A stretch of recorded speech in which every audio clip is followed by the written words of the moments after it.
The people starve and perish in famine every now and then by 500,000 at a time.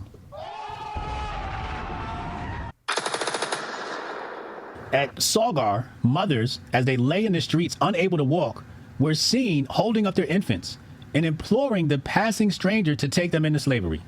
Conditions so bad you like, please take my son as a slave. Hundreds were seen creeping into gardens, courtyards, and old ruins, concealing themselves under shrubs, grass, mats, or straw where they might die quietly without having their bodies torn by birds and beasts before the breath had left them.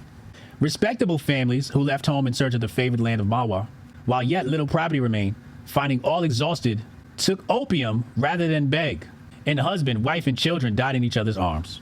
William Howitt, one of the ablest as well as the most democratic writers of England, thus confirms the statements made above.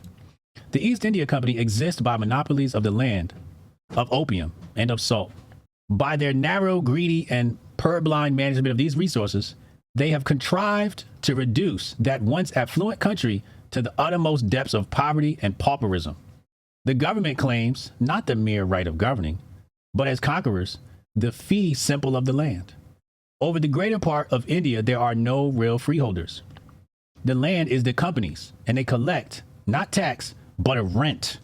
They have their collectors all over India who go and say, as the crops stand, we shall take so much of this. It is seldom less than 1/2. It is more commonly 60, 70, and 80%. This is killing the goose to come at the golden egg. It drives the people to despair. They run away and leave the land to become jungle. They perish by famine in thousands and tens of thousands. But perhaps worse than all is the salt monopoly.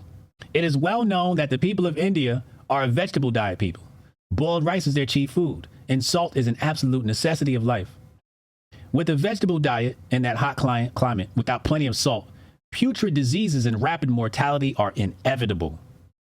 Nature or providence has therefore given salt in abundance. So nature has given salt in abundance, so you can survive in this area.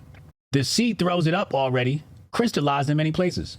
In other words, it is prepared by evaporation, but the company steps in and imposes 200% and guards it by such penalties that the native dare not stoop to gather it when it lies at his feet.